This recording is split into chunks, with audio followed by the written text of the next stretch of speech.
Ito mga boss amo, i-share ko lang sa inyo kung bakit naging 1646 ang sprocket ng ating motor. Bakit yan ang naikabit natin na piling ikabit. Ang naging resulta naman ay bumilis konti ang ating motor. Doon naman sa nagsasabi, ayan ka na naman, sprocket na naman, boring setup yan. Kung gusto mo raw bumilis ang iyong motor, magpa-remap ka o kaya magpa-bore up. Palakihan mo yung bore at pakaragahan mo na para siguradong mabilis. O kaya pag ginawalan ka pa raw, sabi niya, bili ka ng higher cc. Yun naman talaga ay maganda. Kung mayroon lang nagre-remap dito sa probinsya. Tsaka pagdating naman dun sa higher cc, wala tayo nun boss, mga boss amo, perang ganon, pambili ng higher cc. Kaya lang sa atin kasi, malayo yung nagre-remap, nasa Manila pa. Tayo naman ay nandito lang naman sa Samar. Wala kasi dito nag-remap. Yung bore up marami.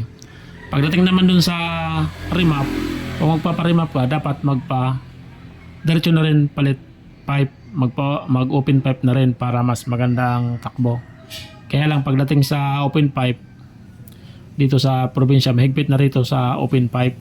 Tsaka maingay yun mga boss amo. Alam nyo naman yun pag naka-open pipe. Maingay.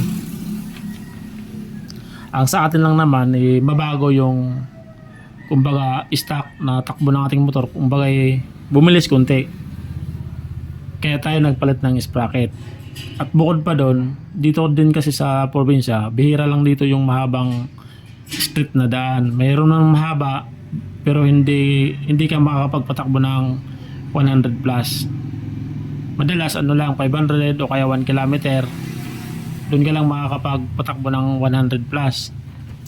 Ngayon, ang ginawa natin, dito lang tayo sa sprocket kasi nga din wala nang nagre-remap dito. Tsaka nakadepende rin yun sa mag-burap, nakadepende rin yun sa magkakarga ng iyong motor kung maganda bang magtrabaho. Ito naman sa atin, sprocket lang naman ito. Bagay, magpapalit lang tayo ng sprocket, alamin lang natin yung ratio kasi pag mataas ang ratio ng gear sprocket ay nagiging malakas ang iyong motor at nagiging mahina. Pagdating naman sa pagbumaba naman ang ratio niya, nagiging magaan naman, tsaka medyo bumibilis ang motor. Bale, malayo mo nang matatakbo mo bago ka mag-change gear. Hindi katulad sa mataas ang ratio panay ka change gear.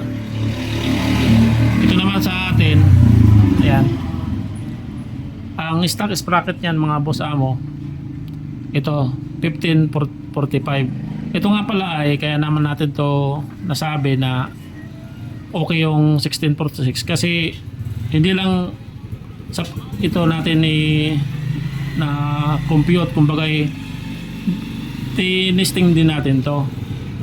Bawat kabit mo ng sprocket, testing kung ano nagiging resulta. Kasi sa pagkuha ng gear ratio sa sprocket, ano mo lang naman yun, compute mo lang naman 45 divide 14, ganun lang yun. Tapos ang magiging ratio niya ito. Yan, tatandaan nyo lang pagdating sa rear sprocket, pag pinalitan mo ang rear sprocket, ito ang kanyang pwede maging dagdag o magbawas 0.7 o kaya 0.6, 0.06 nga pala ito, 0.06 o kaya 0.07. Kamali lang tayo dyan. Kung dito naman sa engine sprocket, kung lalakyan mo naman, gawin mong 15, ayan, pwede yan maging 21. Kung mas maliit pa, gawin mo 13, ayan, ito 21 o kaya 19 ang magiging ang madadagdag o mababawas pagdating sa engine sprocket. Dito naman sa sa rear sprocket, yung 0.6, 0.7, isang ipin yan sa rear sprocket. Ganoon din dito, isang ipin din. Sa 21 o kaya 19 ang madadagdag o mababawas. Dito sa rear sprocket, yung 0.6 o 0.7, isang ipin, malaki ng pagbabago ng iyong motor. Malaki ng mababago sa takbo. Yung isang ipin lang. Kaya ito mga boss, yung stock natin na sprocket 1545, ang kanyang ratio 3.00. Dahil nga sa nahilig din tayo yung sumabay sa ibang motor, yung bagay racing din. Nag-isip tayo kung paano mabago ang takbo ng ating motor, yung bumilis unti. Dahil nga sa madalas 500 o 1 km lang yung nakakatakbo ng mabilis. Tapos full stock yung ating motor maliban sa sprocket. Kaya mula sa stock na 1545, pinalitan natin ngayon ng 1546. Ito 3.00, tumaas na ang kanyang ratio 3.07. Ano nangyari dyan mga boss amo? Lumakas, kaya lang naging mabagal.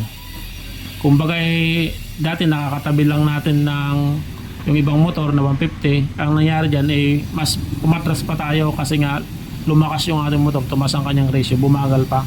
Ito 3.06, and mula sa 3.00 naging 3.06. Ayan, 1546. Tapos pinalitan naman natin ngayon kasi nga mabagal ng 1547. Ayan, kaya mayroon tayong 47 nga sprocket. Ang naging ratio naman niya ay 3.13. Mas lalong bumagal naman yan mga boss kasi nga tumaas pa ang kanyang ratio ng 3.13. Ang sunod naman natin na ginawa, bumili naman tayo ng sprocket.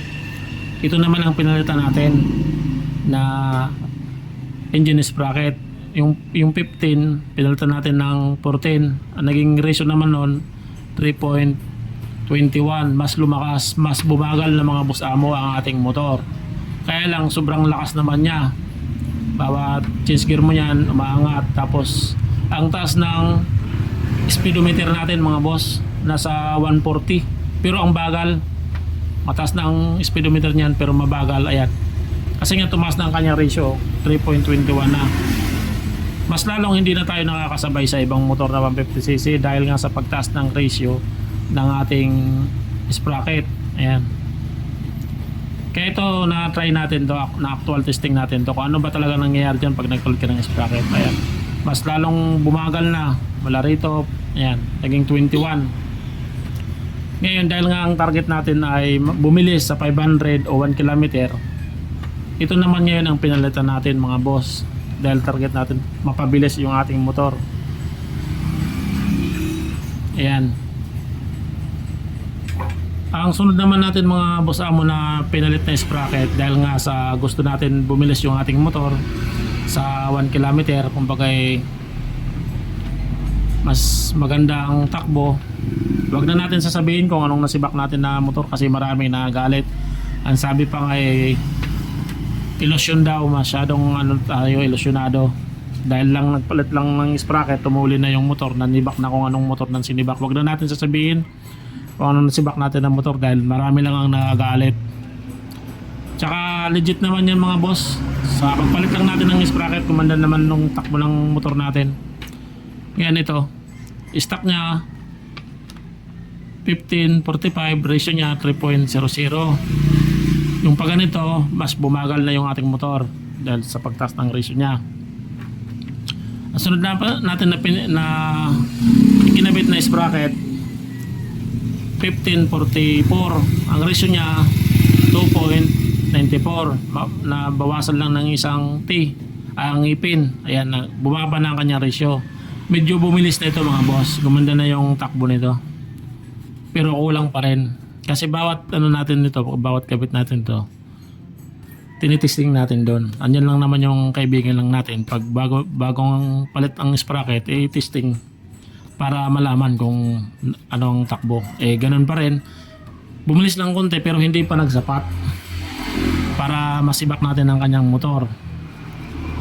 Kaya ang ginawa natin, mas binabaan pa natin ng ratio.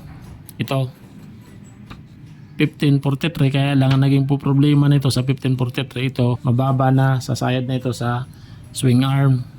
Magagasgas na yung roller chain, magagasgas na sa madaling salita yung swing arm, kaya hindi na natin to ikinabit na 2.86 lang sana ang ratio. Ang ginawa natin mga boss amo, ito naman ngayon ang pinalitan natin. Yung 1545 na stock, ang ginawa natin doon, pinalitan natin ng 1647. Ayan, ito na kanyang naging ratio. 1647 2.94, nabawasan siya ng isang ngipin. Nag-ratio na lang siya ng 2.94. Ito, medyo gumanda na yung takbo nito, kaya lang tinisting natin doon sa kaibigan natin na may motor din, hindi pa rin sapat yung takbo niya sa 501 km. Hindi mo pa rin siya masibak. Ayan na, hindi na natin sinabi kung anong motor yon, basta 150 lang. Hindi pa natin nasisibak sa ganitong sprocket na binabaan natin ang ratio ng isang ngipin. Ayan, 2.94. Ito na ngayon mga boss amo. Ang sumunod na natin na ikinabit na sprocket, ito 1646. Ayan, nag-ratio na lang siya ng 2.88 o 2.87. Ito, napakaganda ng takbo nito natin mga boss amo. Maganda na tumakbo ito. Dito na natin nasibak ang kanyang motor, dahil kaibigan naman natin yun. Bawat palit natin ng sprocket, tinitesting, okay lang naman sa kanya. Ito, dito na natin nasibak ang kanyang motor sa 1646 sprocket sa haba ng 500 o 1 km. Ayan, sibak natin dito ang kanyang motor sa ano pa lang ang tinakbo natin, nasa 300 meters pa lang sibak na. Ayan, ito na ang ginamit natin na sprocket, 1646. Kaya naging 1646 ngayon ang ating sprocket. Napakatipid na rin yan sa gasolina at less vibrate yan sa motor, kasi nga mababa konti ang kanyang ratio. Ayan, 1646, maganda mula primera hanggang fifth gear. Maganda yan kahit sagad lagi ang RPM. Sa 1646 mabilis, medyo malayo muna ang yung tatakbuhan, mabilis, tsaka ka palang mag-change gear, malayo muna ang yung tatakbuhan bago ka mag-change gear. Di kumpara dito sa ano, sa stock na 1545, ito naman ay nakabalance, pang patag o kaya paakyat. Kaya yan ang nilagay ng company, balance lang yan, 1545 3.0. Kaya lang kung ang target mo naman ay pang arangkada, hindi siya good sa pan-arangkada itong stock na sprocket. Tsaka kung hanap mo yung top speed nito, yung dulo, matagal yun. Gahanap ka muna ng street na daan, mga 1.5 km o 2 meter, 2 km, 1 o 2 km muna bago top speed yan. Matagal, mauunahan ka na niya ng ibang motor. Dito, ito lang ang target natin sa 500 o 1 km. Ito, makakasibak na yan. At mo lang sasabihin kung ano nasibak mong motor, may maraming mga galit. Ayan, kaya 1646 na yun ang sprocket ng ating motor, 2.88 ratio. Mula sa 3.0 naging bumaba siya sa gear ratio na 2.88. Yun lang mga boss amo, hindi lang natin to yung compute, kundi tinesting din natin yan, actual testing natin yan, lahat na kanyang setup na sprocket. Lagi natin tatandaan, kapag mataas ang gear ratio ng sprocket, mabagal yan pero malakas. Kaya kung medyo target mo yung bumilis ng konti, babaan mo ang gear ratio ng iyong sprocket.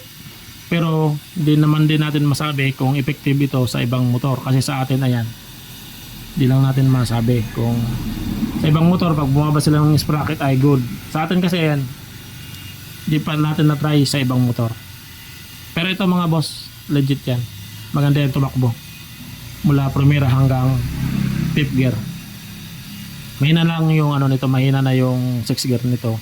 Pero bago humina yung 6 gear, matatakbo mo muna ng mabilis sa 500 to 1 km.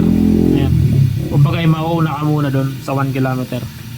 Din lang natin alam kung mabutan ka pa ng isang motor, kasi bihira lang naman yung mahaba na street na daan dito sa probinsya. Mayroon man mahaba pero hindi.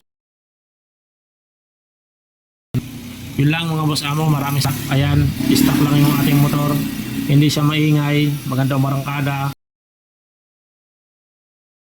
Yung problemahin pagdating sa engine, pati sa ECU, kasi stock engine, stock ECU lang yan, sprocket lang at yung tire.